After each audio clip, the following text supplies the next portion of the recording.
Bonjour et bienvenue sur ce deuxième podcast, on espère le deuxième d'une longue série. Aujourd'hui, alors, un sujet assez important je pense, parce que c'est quelque chose qui m'a percuté là ces derniers temps. Qu'est-ce que c'est être tatoueur en 2024? Qu'est-ce que c'est et surtout, qu'est-ce qu'on entend énormément aujourd'hui? Donc voilà, à peu près, j'ai fait à peu près le listing des choses que j'entends et qu'on aimerait démonter un peu aujourd'hui en faisant ce podcast là. C'est donc on constate une multiplication des shops dans tous les villages et patelins de France, c'est-à-dire pour la moindre ville de 30 ou 40 000 habitants, on monte vite à entre 10 et 15 shops par village.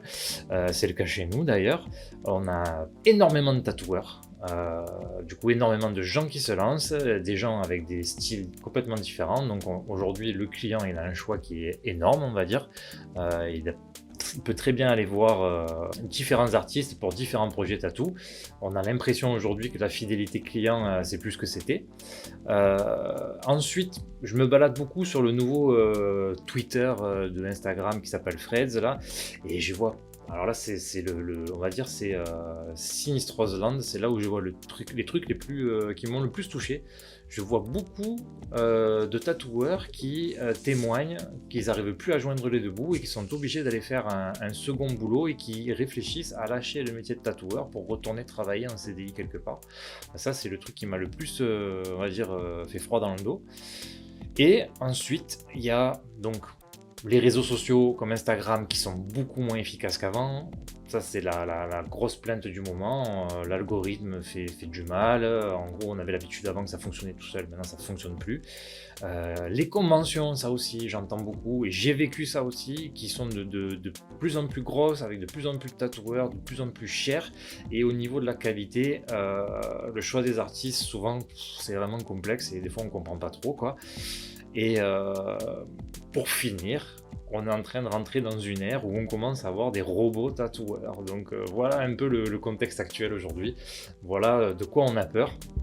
Et c'est pour ça qu'aujourd'hui on voulait faire une émission de tatouage pour vous expliquer pour nous qu'est-ce que c'est être tatoueur aujourd'hui en 2024. Et avec moi, donc j'ai ma moitié et mon épouse Lulu Slash qui va vous donner un peu sa version du métier de tatoueur aujourd'hui. Salut à tous. Ben oui, pour moi, tatoueur, qu'est-ce que c'est? C'est déjà être multicasquette, multifonction. Il faut savoir faire plein de choses, il faut savoir dessiner, il faut avoir plein de qualités pour être tatoueur, comme la patience, il faut être commerçant, il faut être un bon communicant, etc.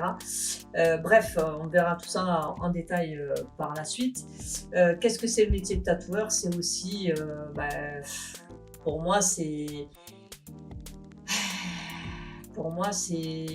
vraiment de la relation. Moi, je dirais en priorité, c'est la relation avec son client.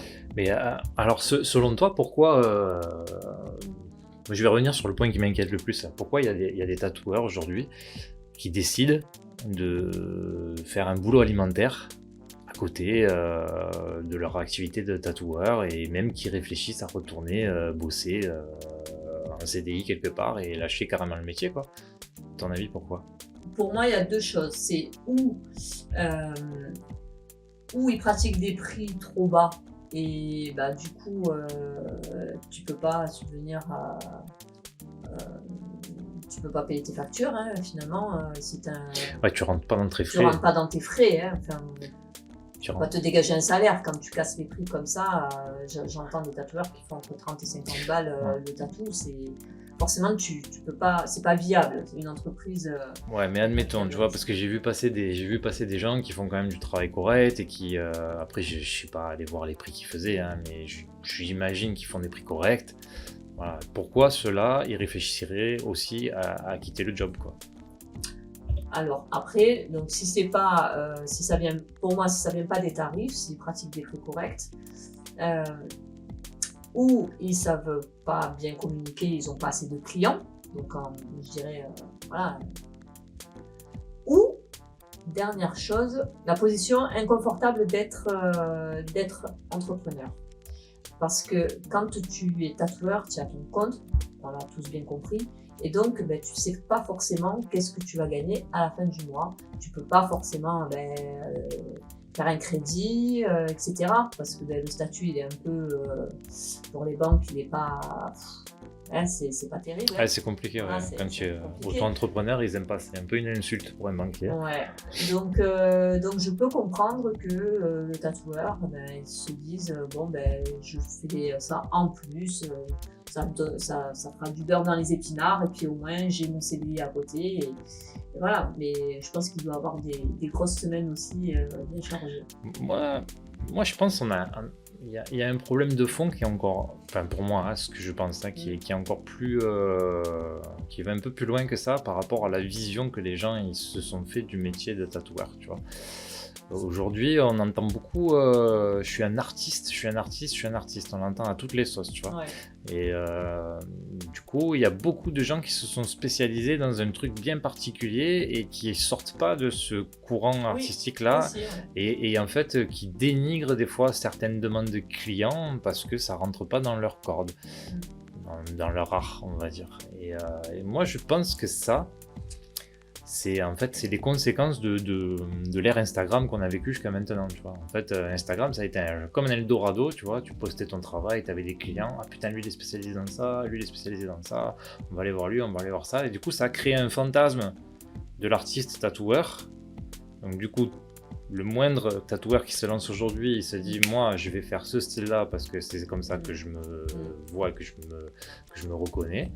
Et au final, quand tu arrives à tatouer tous les jours et que par exemple tu as choisi de faire un style un peu particulier, je vais dire allez, admettons tu as décidé de te spécialiser dans le tatouage traditionnel ou dans le black work ou dans un truc assez minimaliste, allez, dans le naïf. Voilà, tu vois, ça c'est vraiment un truc particulier. Il y en a beaucoup sur Paris, des mecs qui se sont mis dans le naïf là. Le dessin naïf, c'est un dessin très simpliste et très minimaliste, et en fait, ça a l'air très simple comme ça. C'est là où il y a le piège, tu vois, parce qu'il y en a qui pensent que c'est trop simple, qui se lancent là-dedans. Et c'est une façon, on va dire, presque enfantine de représenter les choses. Presque. D'accord. Donc voilà. avec beaucoup d'imperfections sur le tatou. Avec beaucoup d'imperfections sur le tatou. Pas sur le tatou, sur le dessin. Le dessin, il est parfaitement imparfait. Voilà, c'est ça qu'on va dire, tu vois. Voilà. Okay. Donc là, tu peux plus déceler si c'est fait exprès ou pas. En gros, ouais, bah, si t'as l'œil, tu sais. Si t'as l'œil, tu sais, tu vois. Mais par exemple, ce genre de truc-là, moi, je pense, après c'est ma version, c'est ma vision, mais moi je pense que tu peux pas remplir un carnet de rendez-vous en ayant par exemple 2 ans de tatou dans les pattes, quoi, tu vois.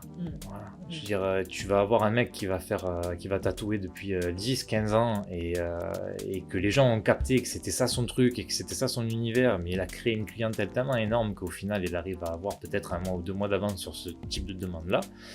Et même aujourd'hui, ces gens-là, ils ont plus de mal qu'avant, quoi. Donc, oui, parce qu'ils avaient l'habitude justement de faire ce qu'ils avaient l'habitude de faire et qu'aujourd'hui, le marché, c'est plus ça du tout. C'est s'adapter à la demande du client et c'est savoir faire aussi bien de la ligne que du dot, que du réalisme ou autre, quoi, enfin. Est-ce qu'il faut se spécialiser ou s'ouvrir à toute la demande des clients pour travailler? C'était ça la question. Ouais, bah, il faut s'ouvrir dans le sens où, en tant que, en fait, il faut arrêter il faut plus envisager le métier de tatoueur. Voilà, c'est ce que je voulais dire. Il faut plus envisager le métier de tatoueur comme un artisanat, comme un art.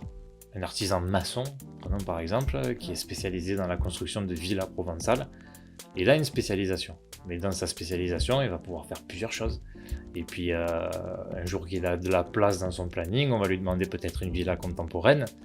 Et ben, il va pouvoir faire une villa contemporaine en y apportant une expertise et une expérience qu'il a emmagasinée au cours des années.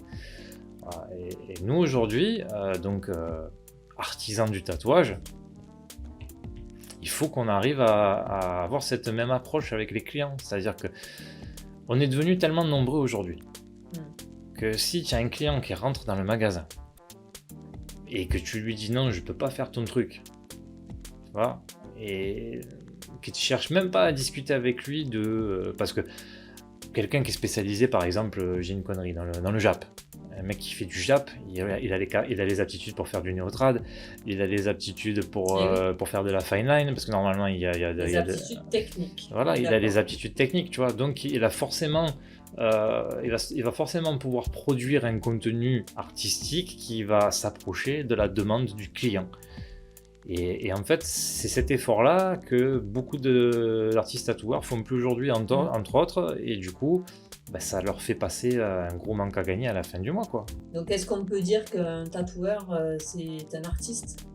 Dans les gènes et dans l'ADN, bien sûr que oui, c'est un artiste. Mais comme, finalement, comme un banquier peut être un artiste aussi. Exactement, je veux On dire, peut tous avoir une fibre artistique et pas forcément. c'est ça, c'est un métier avec une fibre artistique, mais si tu regardes bien, on fonctionne sur le principe des commandes. Un client, il vient nous voir, il nous commande un truc, il y a une collaboration avec le client, on établit un cahier des charges, entre guillemets, Bien sûr. il va avoir des prérequis, il va nous mettre des contraintes, et nous, on va jouer avec ces contraintes. Donc forcément, on Pas est, un artiste on à est ce plus, moment-là. l'art, moi, ma définition de l'art à moi, après, j'ai pas regardé le Larousse, là, moi, Oui. je te parle avec mon ressenti, quoi. Bien sûr. Moi, pour moi, l'art, c'est exprimer sur n'importe quel support média, ça peut être musical, ça peut être écrit, ça peut être dansé. C'est exprimer un message, une sensation, une émotion. Oui, faire passer une émotion. Voilà, Bien sûr. et ça, normalement, t'as pas au départ, tu n'as pas la relation monétaire là-dedans. Tu as juste un mec qui se pose quelque part et qui fait un truc et qui va te retourner, quoi. Voilà. Et le tatoueur, c'est pas ce qu'il fait. Non. T'as certains tatoueurs, ils arrivent à ce niveau-là parce que ça fait 15 ans, 20 ans, 25 ans qu'ils tatouent et ils sont arrivés tellement à se créer une clientèle et une image forte à travers le monde, mais c'est arrivé avec les années, quoi. Voilà, quand moi j'en suis à quasiment 10 ans, toi t'en es à 5 ans, moi je trouve qu'on est encore loin de tout ça, quoi. Bien sûr. On est encore loin de tout ça, et nous là on est dans la période où il faut qu'on bûche, qu'on travaille et qu'on développe notre truc, quoi, tu vois.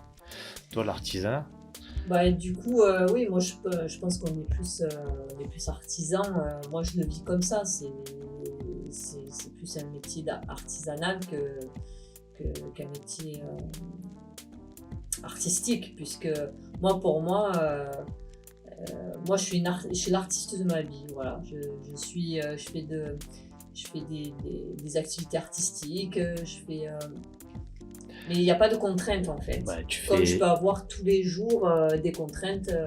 tu fais de l'impro, tu fais du théâtre, tu peins, Je cuisine, je veux dire, et à chaque fois, je suis très créative dans ma cuisine, je suis très créative quand je suis sur scène, et c'est ok, je veux dire, ça c'est, je joue du piano, enfin, et tu fais de la musique aussi, ouais. Voilà, tu vois. donc ça c'est avoir la fibre artistique, et voilà, on est artistes, on est tous plus ou moins avec cette fibre en nous, mais effectivement, le tatouage, moi je le vis comme c'est un travail, c'est un métier, c'est. Mais après, déjà, je sais pas si tu vois, moi, le truc qui me rend fou des fois, c'est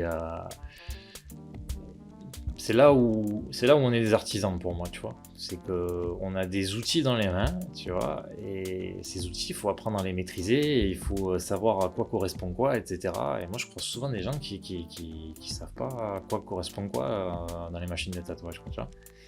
Et tu vois, ça aussi, c'est un point qui fait que on a des outils d'artisans. On a différentes tailles d'aiguilles, différentes tailles de différents types de machines pour faire différents types de travaux, tu vois. Voilà. Après, moi des fois j'entends, ouais, moi je m'en fous, je suis un artiste, je prends ma machine, je me débrouille. Non, non, si tu fais ça, tu peux pas, quoi, tu vois, c'est pas possible. Tu n'arriveras pas à monter dans la qualité que tu dois monter si tu comprends pas et que tu connais pas tes outils, quoi, tu vois. Voilà, donc, et si tu attends que quelqu'un vienne te l'expliquer, tu pourras peut-être attendre longtemps aussi, quoi. Après, je repense aussi à ce qu'on disait tout à l'heure, là, tu vois, par rapport à qu'est-ce qu'ont changé les réseaux, et pourquoi il y a des gens qui travaillent plus que d'autres et qui sont pas forcément meilleurs tatoueurs. Qu'est-ce que je peux te prendre moi, comme exemple flagrant je te prends l'exemple de mes potes à Saint-Victoré, tu vois. Ils ont pris un nouveau local énorme, machin et tout, et ils sont installés juste à côté d'un autre tatoueur, tu vois. Ben, les deux salons, ils travaillent super bien, alors que tu as un salon vraiment typique, très artistique, avec beaucoup de tatoueurs, avec chacun sa fibre artistique et qui arrive à bosser. Et à côté, tu as monsieur montage Pinterest qui fait des montages, qui fait faire des montages, Ah oui, c'est le qui fameux. fait faire des montages photo Pinterest à quelqu'un, qui les présente à ses clients valident, il les réalise très bien, et il travaille autant que les autres, quoi, tu vois. Donc, qu'est-ce que c'est qui fait qu'un tel va bosser, un autre va bosser, et peut-être que 500 mètres plus loin, il y en a un qui est peut-être encore meilleur et qui va pas travailler du tout. C'est pas une petite idée quand même. Il y a la relation. Ben oui, si le mec il n'est pas forcément doué en dessin, mais que son dessin, quand il le présente, fait par quelqu'un d'autre, hein, c'est bien ça, c'est bien ce que j'ai compris. Ouais. Donc si ce gars-là, il présente un joli dessin, donc réalisé par une autre personne, que lui-même est vraiment sympa, le type est trop cool, tu passes un super moment avec lui, bah, pourquoi tu irais pas, quoi? En fait, les gens, ils regardent, les clients, ils vont regarder le résultat, quoi, ce qu'ils ont sur la peau, et puis le moment, l'expérience, le moment partagé avec le tatoueur. C'est ça. En fait, il faut arriver à effacer on va dire la carte réseaux sociaux du tableau.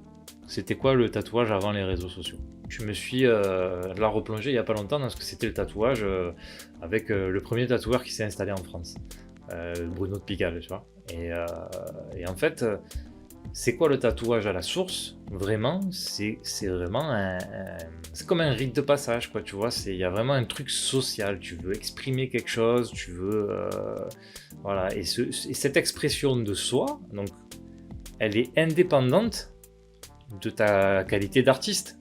Tu vois ce que je veux dire? En face de toi, tu as quelqu'un qui veut exprimer quelque chose. Et si tu penses que à ta vision artistique et que tu mets de côté le message que la personne veut faire passer, et ben tu passes à côté de quelque chose. Et en fait, la relation sociale dans le tatouage, elle est primordiale. Il faut recevoir les gens, les écouter, parler avec eux. Ils sont venus partager quelque chose de puissant avec toi. L'anecdote la plus frappante que j'ai là sur le truc de Bruno de Pigalle que j'ai regardé, il raconte l'histoire d'une femme qui vient le voir et qui lui veut une petite rose entre les seins. Donc un tatouage, on va dire, un peu sexy quand même. On penserait au départ que c'est un peu sexy, tu vois. Donc lui, il commence à la tatouer et elle se met à pleurer. Et lui, il se dit, mais putain, qu'est-ce qui se passe, madame? Est-ce que je vous fais mal, etc. Et elle lui répond non, elle lui dit c'est juste que j'ai les émotions qui remontent parce que j'ai perdu mon enfant et que mon enfant venait poser sa tête là quand il voulait se réconforter et du coup c'est pour ça que je fais la rose ici. Voilà, et ça, que tu fasses une rose, que tu fasses une écriture ou que tu fasses un truc plus élaboré, et je veux dire, t'as quand même une histoire, t'as quand même quelque chose là qui est vraiment puissant entre les mains. Je sais pas ce que t'en penses. Oui, c'est souvent rattaché à une expérience ou une belle expérience ou une expérience difficile. Les tatous, il y a toujours une belle histoire, beaucoup d'émotions derrière et c'est vraiment c'est top quand les clients franchissent le pas de la porte et qu'ils viennent et qu'ils nous confient leur histoire, leur expérience. On a tellement de choses à raconter, on rencontre tellement de belles personnes aussi. Voilà, aujourd'hui le tatou c'est pas que un phénomène de mode, c'est aussi thérapeutique, clairement. Mais ça l'a toujours été en fait. Ça l'a toujours été. Ah oui, Si, quand tu écoutes les interviews des années 50, là, les gens, ils ont l'âme meurtrie et ils viennent s'ancrer pour se soulager, quoi. Après, nous, on n'est pas des psys, attention, hein, loin de là, on se prend pas pour des psys, hein, mais il faut prendre conscience qu'on a cette lourde tâche de recevoir des gens qui ont des histoires fortes, quoi. Ouais. Toi, tu as eu quelqu'un avec une histoire forte hier. Oui. Et moi, ça m'arrive régulièrement oui, aussi. Mais en fait, c'est tous les jours, enfin, c'est tout le temps. Ouais. J'ai eu il y a pas longtemps aussi ma cliente de l'immortel avec. Oui, aussi, ouais. C'est pour ça que je t'ai dit non, c'était pas hier, parce qu'en fait, c'est souvent, tous les jours. c'est souvent. C'est souvent. Et si c'est pas des tatous qu'on réalise sur le client, des tatous réfléchis, il y a encore de l'émotion. Moi, ça me fait penser au cover aussi. Ouais. Il y a une émotion aussi derrière. Bah oui, le cover, oui. Une émotion qui est vraiment beaucoup plus difficile, négative. il n'y a pas longtemps. Hein. Ouais. Mais bon, on fera une émission autour du cover, pas. je pense, dans pas longtemps. Ouais, du coup, voilà, nous, ce qu'on pense vraiment aujourd'hui, ce qui est essentiel, si tu veux, en fait, pour pas devoir. C'est dommage, on a un métier tellement super dans les mains, tu vois ce que je veux dire, j'entends. Je trouve que c'est irrespectueux envers le métier qu'on a d'entendre des tatoueurs se plaindre qu'aujourd'hui ça travaille pas, que les projets sont merdiques, etc. Je trouve que c'est pas respecté. Putain, on n'est pas là à emballer des cagettes de légumes ou à récurer des rayons de supermarché. Les cagettes de légumes, ça sent. Ouais, ça sent le vécu, mais c'est pour ça. Tu sais, moi, quand je commence à me plaindre, parce que ça m'arrive, hein, c'est humain de se plaindre, tout le monde se plaint, hein, je repense à ce que je faisais avant le tatouage, et je te jure que je préfère me farcir une journée à faire 8 petites écritures sur des gens qui franchissent un magasin parce qu'ils veulent venir te voir, parce qu'ils sont contents de franchir la porte de ce magasin, que d'aller remettre les mains dans la merde là où j'étais avant, mais 100 fois, tu vois, donc... C'est peut-être moins épanouissant que de taper un dos complet sur un truc où tu as mis ton âme dedans, mais c'est toujours mieux que d'aller faire un truc où tu te lèves le matin en te disant ma vie elle est dégueulasse quoi. Voilà, donc ouais, franchement, ceux qui arrêtent de tatouer aujourd'hui ou ceux qui pensent que le tatouage c'est plus le même qu'avant, je pense qu'en fait on est juste en train de revivre une phase de comment on appelle ça, un virage du métier quoi. On fait une espèce de... C'est une avancée, mais c'est en même temps un retour en arrière. Parce que c'est une avancée dans le sens où il y a les réseaux sociaux qui s'incrustent au milieu. Ce qui nous pousse à faire ce qu'on fait là aujourd'hui, quoi. Et puis c'est un retour en arrière dans le sens où, en fait, les gens, ils viennent avec des idées, et ils veulent marquer quelque chose sur la peau de manière instantanée et rapide. Et on revient presque, ce que je disais hier dans le live, quoi. Bientôt, on va pouvoir réafficher des catalogues de flash sur le mur. Et les gens ils vont choisir et dire voilà bah ça je veux ça et vous serez peut-être 4-5 à avoir le même mais ça voudra dire quelque chose pour vous quoi. Voilà après. Et puis tu vois je rebondis sur ce que tu es en train de dire par rapport au petit flash à ce bar à tatou qu'on va mettre en place. C'est aussi la consommation, elle a changé par rapport à avant, ça c'est certain. C'est que de plus en plus de... Enfin non, ça n'a pas changé, c'est que ça redevient comme avant. C'est-à-dire les gens, ils franchissent la porte et ils veulent se faire tatouer de suite. Ouais, c'est... Mais c'est aussi notre mode de fonctionnement aujourd'hui. La société aujourd'hui, c'est ça. Il faut que ça aille très vite. On clique, 48 heures après, il faut que ce soit dans la boîte aux lettres, il faut que ce soit entre tes mains. Il faut que ça aille vite. Voilà. Ouais, je sais pas combien de temps ça va durer la course là, hein, mais après c'est à nous, tu vois, c'est ce qu'on essaye de faire au magasin, tu vois, c'est de faire en sorte que quand ils franchissent la porte du magasin, on leur fait reprendre le temps. Tu vois là, mes clients d'hier, j'ai fait que des petits tatous hier. Donc le premier petit tatou que j'ai fait, c'était sympa parce que c'est quelqu'un que j'ai rencontré dans le week-end quand j'ai fait la sérigraphie là, tu vois. Et donc ça c'est chouette, donc on a pris le temps forcément parce que vu qu'on a sympathisé pendant le week-end, tu prends le temps de faire les choses parce qu'il y a on va dire un début de relation amicale qui se crée quoi. Et après les 2 filles d'après qui sont venues, ce sont des filles qui viennent là pour la semaine, donc elles sont de passage quoi. Et du coup j'ai dû passer, peut-être j'ai passé 2 heures, 2 heures et demie avec elles alors que c'était des micro-tatouages quoi. Normalement c'est un truc, si tu es en mode je vais vite, je m'en fous, peut-être tu le torches en 40 minutes quoi. Mais tu prends le temps, tu es là, tu leur dis voilà, on va faire ci, on va faire ça, on va modifier comme ça, et d'où vous venez, etc. Et tu crées un climat de confiance et de relation, quoi. Et du coup, tu stoppes ce truc de l'instantanéité du tatou, quoi. Voilà. Et donc, il y en a certains qui sont plus réceptifs que d'autres, il y en a d'autres, il leur faut du temps avant de se détendre. Il y en a certains, ils sont tellement speed, tu vois, ça prend du temps avant qu'ils on y arrive. On y arrive. Bah oui, on y arrive. On voulait aussi discuter de quelle stratégie aujourd'hui adopter pour passer cette crise. Voilà, parce que nous, on a un discours assez positif, mais faut dire la vérité. La crise, elle est là et la concurrence, elle est rude. Il y a énormément de monde dehors. Qu'est-ce que tu fais aujourd'hui pour te démarquer et pour continuer à recevoir du client? Tu me dis qu'est-ce que je fais, mais c'est qu'est-ce qu'on fait? Oui, qu'est-ce qu'on fait? Qu'est-ce qu'on fait chez Imago? Ben, déjà, on a un agenda en ligne, ça a changé ma vie. Alors moi, j'étais pas pour au départ, j'étais accro au papier, et puis je me suis dit, Mais bon, allez, ouvre-toi et accepte qu'il faut aller vers ça, etc. Et j'avoue que l'agenda en ligne, c'est top. C'est top. C'est top dans le sens où il te permet de faire de la relance de rendez-vous en plus, tu vois, donc ça rappelle au client de venir à ton rendez-vous, donc ça évite pas mal de plantades. Depuis qu'on a ça, il n'y a pas beaucoup de gens qui ont planté de rendez-vous tatou.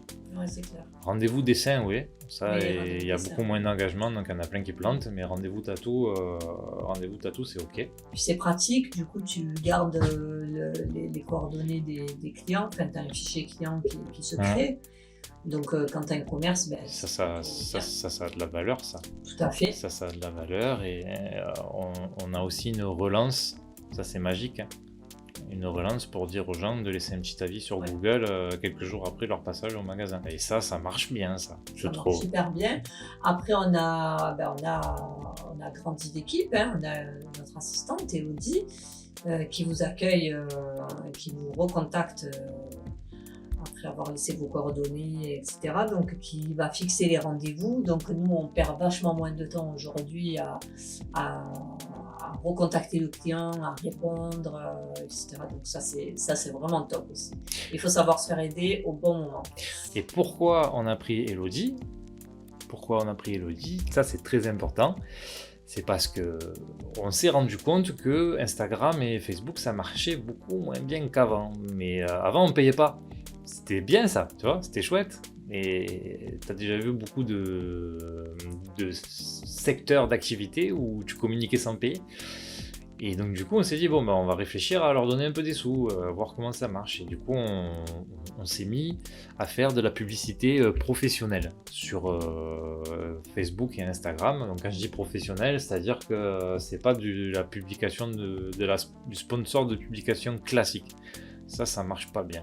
Et ça, c'est pas trop conseillé. Par contre, là, nous, ce qu'on a mis en place avec un expert, en fait. Oui, on a donc une autre personne aussi avec qui on collabore. On collabore, on met des stratégies de communication en place et qui génèrent du coup de l'intérêt de la part des gens qui voient la pub.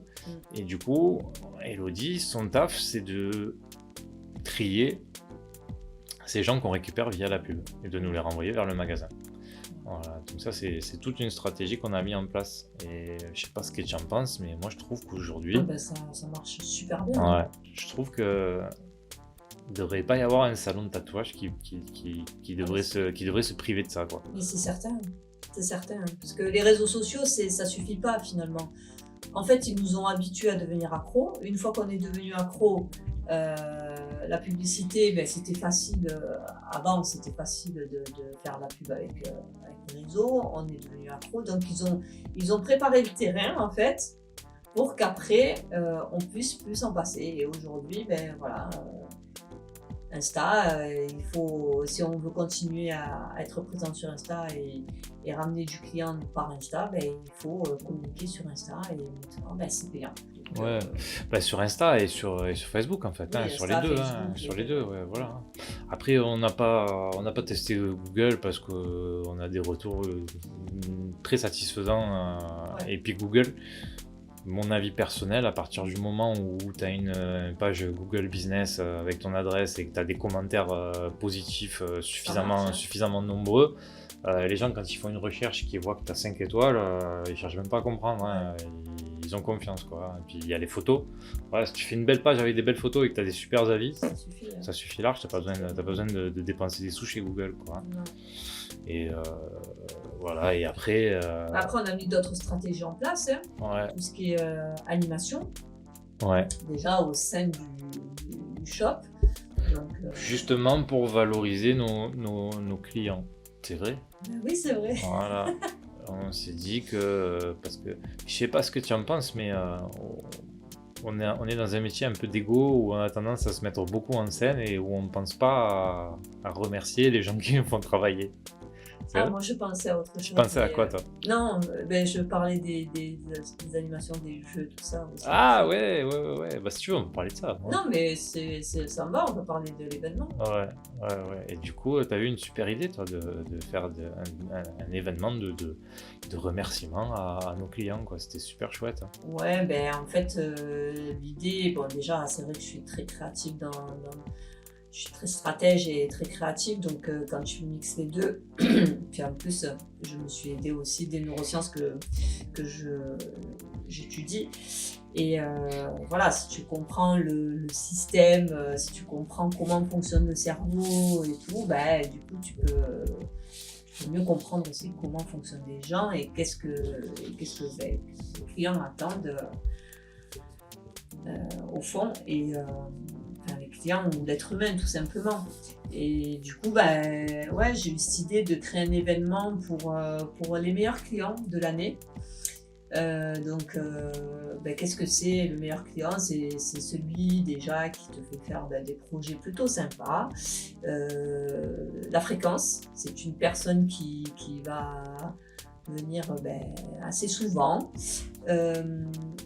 Tant qu'à faire, la personne, si elle est vraiment sympa, qu'on a vraiment bien accroché avec aussi, c'est que mieux. Mais généralement, on a des clients, comme on dit toujours, qui nous ressemblent. Donc, super projet, super personne, la fréquence. Des personnes qui nous recommandent aussi. Donc, souvent, on voit débarquer des gens et ils nous disent « Ah, je viens de la part de… » Donc nous, ça tombe pas dans l'oreille d'un sourd, donc tout ça c'est noté. Ouais, mais ça il faut le noter et puis il faut être méga reconnaissant d'avoir des clients qui parlent bien comme ça de nous, quoi. Si tu fais ça, c'est pas un truc qui t'est dû du ciel parce que t'es exceptionnel. C'est parce que tu mets en place une relation, que la personne a la confiance en toi, et si la personne a la confiance en toi, elle va parler de toi. Et ça, il faut savoir dire merci. Et ce sont des personnes aussi qui vont interagir, qui vont souvent, c'est vrai, qui vont souvent liker les pages, Ouais. qui vont repartager, qui vont participer au live. Enfin, c'est voilà, des personnes très actives et qui nous soutiennent, je dirais, tout au long de l'année. Du coup, on a créé un petit happening pour les remercier en fin d'année et ça s'est super bien passé et ça recrée encore plus de cohésion et c'est vraiment en fait, tu vois, on parle souvent de communauté sur les réseaux et cette communauté sur les réseaux, au final, il faut la rendre la plus locale possible et puis il faut pouvoir rencontrer ces gens de manière physique et partager avec eux pour de vrai, quoi. Oui, parce que les réseaux sociaux, c'est bien. Non, mais il faut dire ce qui est, c'est top, hein, mais il y a un mais derrière. Mais et n'empêche qu'on a tous envie d'être en contact physique. Mais c'est ça. C'est bien le virtuel, mais on a envie de sortir, on a envie de partager un moment, de boire un coup. Faut pas oublier qu'on est tous aussi, on aime être vivre quelque chose, mais dans la vraie vie, quoi. C'est ça. Et puis si tu regardes bien, si tu parles que d'un point de vue business, tu vois, tous ceux qui ont vécu qu'à travers le prisme des réseaux sociaux pendant les 10 dernières années, qui ont construit une clientèle que virtuelle, sans entretenir ce truc réel, et en fait aujourd'hui, Internet marche moins bien, j'ai plus de clients. Alors que si tu as un vrai relationnel client avec des gens que tu peux voir, toucher, embrasser, serrer la main, etc., tu vas continuer à bosser, même si les satellites se crashent, même si Internet se crash, même s'il y a une attaque zombie ou j'en sais rien, moi, tu vas continuer à bosser quand même, quoi, tu vois. C'est important de penser numérique pour aller vers du physique. Pour finir, c'est quoi le mindset à avoir en ce moment, tu vois? Parce que là, moi je vois trop de messages sinistroses en ce moment sur internet, alors s'il vous plaît arrêtez, vraiment arrêtez, je me mets en facecam, arrêtez d'avoir la sinistrose, arrêtez d'être dépressif, je sais pas, remerciez les gens qui vous font travailler et véhiculer des messages positifs, véhiculer quelque chose de fun et une bonne énergie, quoi, en fait. Voilà, parce que si tu as une énergie de merde, il t'arrivera des trucs de merde. Voilà, tout simplement. Et ça me fait penser à... Et puis il faut avoir des objectifs, tu vois. C'est un peu la citation de Denzel Washington. Là. Des rêves sans objectif, c'est de l'énergie gaspillée pour rien. Et c'est de la frustration générée. Voilà, c'est ça en fait. Donc du coup, il faut continuer à rêver et à se fixer des objectifs. Et pour continuer à rêver, si tu rêves tout seul en fait, et que tu partages pas, et que tu te cales pas des trucs avec des gens dans la vie concrète, ça va te générer que de la frustration. Parce que si tu rêves à travers les réseaux sociaux, sur les réseaux sociaux, tout le monde vend du rêve. Ouais, tu peux passer ta vie à rêver, à regarder les autres et à rêver. Et à être frustré. Et au final, tu seras frustré toute ta vie. Alors que si tu déposes un peu ton téléphone, ton écran, et puis tu te dis, bon ok, moi aussi je peux le faire, moi aussi je peux passer à l'action, et moi aussi je vais le faire, mais tu vas voir que tu vas pouvoir atteindre tes objectifs et tu vas ressentir ce que nous on ressent tous les jours quand on est sur le terrain. C'est ça. Et puis attention, c'est pas facile tous les jours. Hein. Ouais, non, c'est pas facile. Il y a des jours où on est en stress pas possible. Moi, j'ai une petite plaque d'eczéma ou je sais pas quoi au coin de l'œil là, parce que il y a du stress qui est généré par tout ce qu'on fait. C'est normal d'avoir du stress, c'est normal d'avoir peur. Mais après, tu fais soit le choix de te faire bouffer par ta peur, ou soit le choix de lutter et d'avancer et de faire en sorte que la vie elle soit chouette tous les jours, quoi. Donc, c'est important, de temps en temps, tu te poses, tu traces un trait sur une feuille, tu mets les plus, les moins, tu vois. Si j'arrête de faire ce que j'aime, qu'est-ce qui se passe? Et si je continue à faire ce que j'aime, qu'est-ce qui se passe? Et après, voilà, quoi. Et si je le fais pas? Et si je le fais pas, à côté de quoi je passe? Voilà. Et puis au final, si je me rate, qu'est-ce que je perds vraiment? Voilà, c'est ça le truc. C'est vraiment ces choses-là, ces questions-là qu'il faut se poser, quoi. Bah oui, il faut se poser les bonnes questions. Il faut déjà faire un état des lieux de sa vie et vraiment se poser des questions et se poser, réfléchir et vraiment répondre à ces questions. Déjà, faire l'état des lieux comme ça, alors c'est simple, hein, où tu tires un trait comme tu as dit, où tu fais une espèce de fromage et puis tu te dis, ok, donc alors dans ma vie personnelle, à combien je l'estime en pourcentage, comme si c'était un camembert, et comment est-ce que, ou sur 10, quelle note je mets, ou quel temps je consacre, voilà, à quel pourcentage, peu importe, je consacre à ma vie de famille, et est-ce que c'est ok? Si admettons ton objectif c'est de passer ton temps avec ta famille et qu'au final ça représente que 1%, donc tu sais que tu as des efforts à faire. Donc lâcher d'autres choses pour pouvoir passer plus de temps avec ta famille. Bon, ben, c'est pareil pour un projet professionnel.